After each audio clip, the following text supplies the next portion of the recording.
The Grey Knights have long stood as the Imperium's elite demon hunters, wielding psychic might and master-crafted weapons against the darkest foes in the galaxy.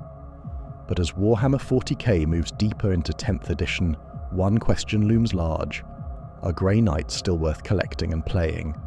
With no model refresh on the horizon and a codex that seems set to stay limited in scope, it's time to dig into whether the elite Grey Knights can keep up in the modern meta. Where Grey Knights stand right now. Currently a fairly low represented army in competitive play, with mixed win rates and few top table finishes. The army's power has traditionally come from strong psychic utility and elite units that combine mobility with durability. In 10th edition, they've struggled to stand out. Their datasheets feel outdated compared to newer armies, and they suffer from having a small, inflexible roster. Lack of raw shooting power or underwhelming melee has left them in a strange middle ground. They're not bad at anything, but not great. No new models. Why that matters.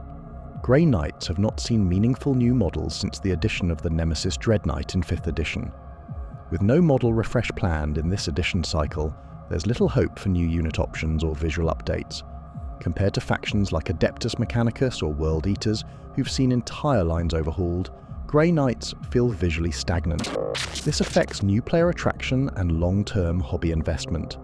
I personally have a Grey Knight army and have spent twice the money on models in order to kit bash and scale my Grey Knights up to Primaris size. The codex is coming, but will it be enough?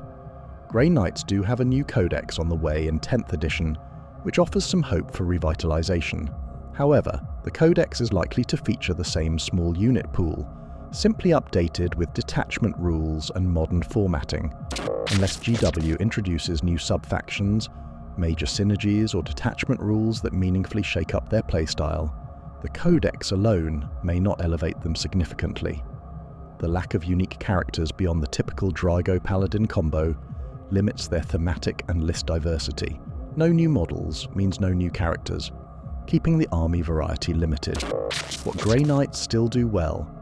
High psychic presence and access to teleportation keeps them mobile and great at striking behind enemy lines. Small model count makes them easy to transport and paint, strong into demon-heavy matchups thanks to faction rules. Units like Interceptors and Dread Knights remain solid, especially when supported properly. Just a thematically cool army. Should you still play Grey Knights? For narrative and thematic players, Grey Knights still offer a unique experience with a cool identity. Competitively, they are currently a high-effort, low-reward army. You can win, but you'll have to work much harder than the meta-favoured factions. High-skill army, small mistakes can lead to big consequences. The future codex might boost them, but without a model refresh or expanded unit options, they risk staying in the lower tiers. If you already have the army, it's worth keeping and playing casually. But if you're looking for a top-tier force or deep customization, Grey Knights may not be the strongest choice in 10th edition. Conclusion. Grey Knights remain one of the most iconic and elite forces in the Imperium, but in 10th edition, their limited model range, lack of new kits, and currently underwhelming rules leave them in a precarious spot. Unless their upcoming codex delivers major mechanical improvements, they may continue to be a passion project for die-hard fans rather than a competitive mainstay. Still, if you love their lore, aesthetic, and playstyle, there's no reason not to keep fielding the Sons of Titan. Let us know in the comments. Do you think the Grey Knights can rise again, or is it time for a full faction overhaul? If you're looking to get more insider knowledge from the Adeptus Tactica, then consider subscribing to the chapter. Good day, and may the Emperor protect.